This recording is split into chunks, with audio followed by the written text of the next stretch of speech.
की। इस वक्त ताजा जानकारी के साथ में सहयोगी ऐश्वर्य प्रधान महाराष्ट्र से हमारे साथ में, मुंबई से हमारे साथ में लाइव जुड़ चुके हैं। ऐश्वर्य, बात यहाँ पर अगर महागाड़ी पर आए संकट की करें तो वो दिन पर दिन और हर घंटे बीतने के साथ में गहराता ही जा रहा है।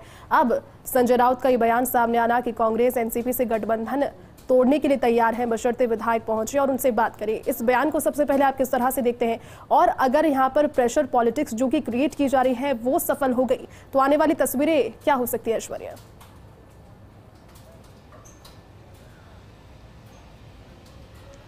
देखिए, यहाँ पर सबसे बड़ी अपडेट तो इस वक्त की ये है कि हम जो सुबह से कह रहे थे कि ये जो प्रमुख रणनीतिकार हैं उनके साथ भी बैठेंगे, यानी शिवसेना वाले बैठेंगे। शिवसेना जो है वो अपने प्रमुख रणनीतिकार यानी पदाधिकारियों के साथ थोड़ी देर बाद एक बैठक करेगी। उस बैठक में उनसे बातचीत की जाएगी और उनसे एक सुझाव लिए जाएंगे और सुझावों के तहत पूछा भी जाएगा कि इन परिस्थितियों में क्या कुछ किया जाए। लेकिन मैं वापस उसी बात पर लौट कर आता हूं कि कांग्रेस और एनसीपी की बात पर अगर हम आकर टिकते हैं तो जिस तरीके से संजय राउत ने बयान दिया है, तो संजय राउत का ये जो बयान है, ये बयान जो सियासी इशारा कर रहा है, ये इशारा कर रहा है एकनाथ शिंदे की तरफ। यानी कि एकनाथ शिंदे एक बार यहां आए, उसके बाद बात करेंगे, लेकिन गठबंधन को छोड़ने के लिए भी तैयार हैं। तो आप यहां समझिए कि राजनीति में गठबंधन छोड़ने के लिए तैयार होने जैसी बात करना और गठबंधन छोड़ देना, दोनों में भी बड़ा अंतर है। इन दोनों बातों में अंतर से पहले यहां पर एक और शख्स है जिनकी तरफ सभी की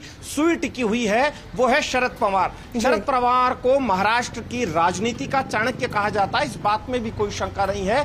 तो शरद पवार आखिरकार क्या फैसला लेंगे और शरद पवार का इन दोनों लोगों को क्या इशारा गया है, यानी शिवसेना के साथ जब शरद पवार की बातचीत हुई है, उद्धव ठाकरे के साथ टेलीफोनिक बातचीत हुई है और उसके अलावा कांग्रेस के साथ बातचीत हुई है, तो उस बातचीत में क्या कुछ निकल कर आया है और आगामी रणनीति क्या है। एकनाथ शिंदे इस बात को अच्छी तरीके से जानते हैं कि जब ठोक बजाकर एक साथ जुटे रहेंगे तो फ्लोर टेस्ट पर बातें बिल्कुल अलग आएंगी। लेकिन अब उन्हें दूसरी बात कही जा रही है कि उन्हें धमकाया गया है, जो शिवसेना की तरफ से कही गई है। यहां पर इनकी मनोवैज्ञानिक स्थिति को भी समझा जाए।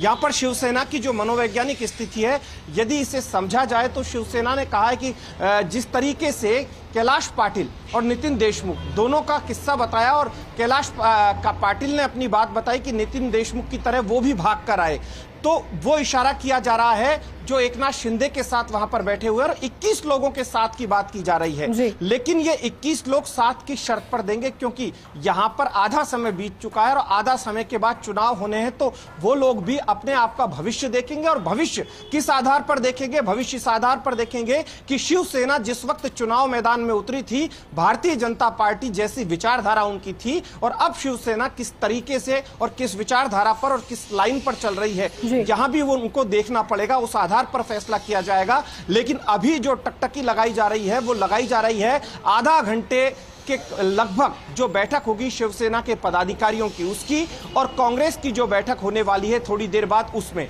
कि कांग्रेस की बैठक में क्या कुछ रणनीति बनती है और शरद पवार का सियासी इशारा किसे क्या कुछ होता है, या फिर महागठबंधन से शिवसेना साथ तोड़ देगी। ये तमाम चीजें हैं और लगातार तस्वीर साफ होती दिखाई दे रही है। लेकिन कई बार तस्वीर साफ होने के चक्कर में तस्वीर जो है वो खराब भी हो जाती है। कहीं खराब ना हो, इसको लेकर तमाम जो लोग हैं अभी मीडिया से बचते नजर आ रहे हैं। थोड़ी देर पहले संजय राउत और उनके गुट ने जरूर बात की, जो कि एक प्रवक्ता हैं और उन्हें स्वाभाविक तौर पर बात करनी चाहिए, लेकिन बड़े नेता हैं, वो मीडिया से दूरी बनाए हुए हैं। और मैं यहां पर आकर टिकूंगा देवेंद्र फडणवीस पर।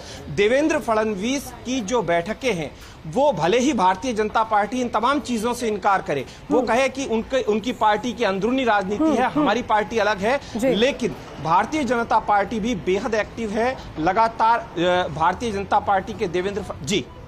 अब ऐश्वर्य, अगर हम यहाँ पर टटोलने की कोशिश करें एकनाथ शिंदे की मनोस्थिति को, मानस उनका क्या है, क्या चाह रहे हैं इस पूरे सियासी समीकरण के बाद में आने वाले दिनों में, जब आप जिस तरह से बता रहे हैं कि तस्वीरें जब स्पष्ट होगी, क्या लगता है किस वजह से शुरू हुआ है बगावत, किस स्वर जैसे बुलंद हुए, अंत यहाँ पर कहाँ नजर आ रहा है?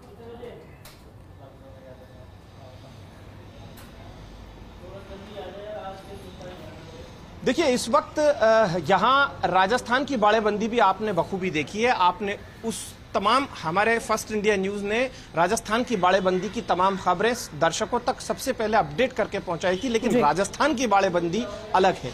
यहां से तुलना अगर थोड़ी बहुत की जा सकती है तो मध्य प्रदेश से यहां की जा सकती है थोड़ी बहुत, लेकिन महाराष्ट्र की पॉलिटिक्स बिल्कुल अलग है जी। राजस्थान से आए, राजस्थान से मध्य प्रदेश और मध्य प्रदेश से महाराष्ट्र, तीनों की पॉलिटिक्स अलग है, लेकिन राजस्थान और महाराष्ट्र दोनों में बड़ा अंतर है। वहां पर दो ध्रुवीय व्यवस्था है, भारतीय जनता पार्टी और कांग्रेस राजस्थान में, और महाराष्ट्र में है शिवसेना है, एनसीपी है, कांग्रेस है और भारतीय जनता पार्टी है। भारतीय जनता पार्टी सबसे बड़ा दल है और भारतीय जनता पार्टी केंद्र में भी है। दूसरी तरफ भारतीय जनता पार्टी पर आरोप लगाया जाता है ईडी, सीबीआई और इनकम टैक्स का।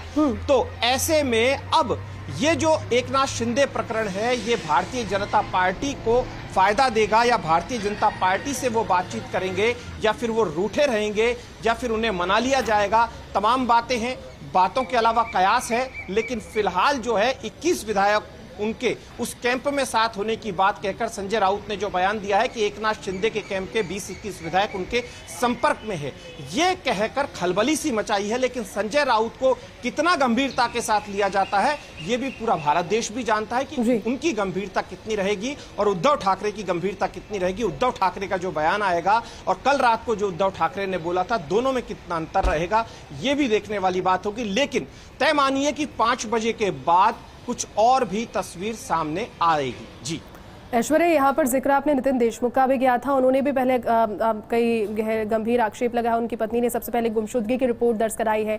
नितिन देशमुख फिर बोले कि उन्हें जबरदस्ती ले जाया गया सूरत, वहां पर 100 से 200 पुलिसकर्मियों पर नजर बनाए हुए थे। लेकिन उसी बीच शिंदे ग्रुप ने एक सेल्फी उनके साथ में इस पूरे प्रकरण को लेकर शेयर की। कई 3-4 सेल्फियों की सीरीज है जिसमें खुश भी नजर आ रहे हैं। बॉडी लैंग्वेज किसी तरह से ये नहीं लग रही है कि जबरन ले जाए गए हैं। आगे अब जो 21 विधायक जिनका जिक्र संजय राउत ने किया है, कहा है कि वहां पर हमारे संपर्क में है या फिर जबरदस्ती ले जाए गए हैं। आगे क्या शिंदे ग्रुप, जो शिंदे खेमा है, इस तरह की जो सीरीज है सबूतों की, उससे पेश करता रहेगा क्या?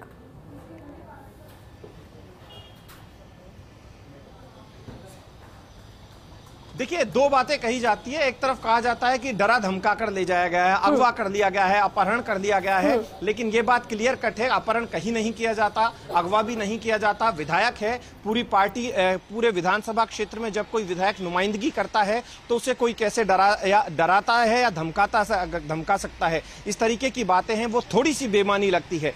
या फिर ब्लैकमेलिंग जैसी आरोप लगाए जाते हैं कि ईडी, सीबीआई और इनकम टैक्स जैसे आरोप लगाए जाते हैं, तो फिर तमाम विधायक सारे की सारे क्यों नहीं आ गए? ये तमाम अलग अलग बातें हैं, लेकिन इन बातों में तय क्या कुछ हुआ है? भविष्य किसने अपना सिक्योर किया है? कौन अपने भविष्य को किसके साथ देख रहा है? इन चीजों को यदि आप गौर से समझेंगे तो बहुत कुछ साफ होता चला जाएगा। जी बिल्कुल ऐश्वर्या, नजर इस पर बनी रहेगी। फिलहाल बहुत बहुत शुक्रिया तमाम जानकारी के लिए, साथ जुड़ने के लिए।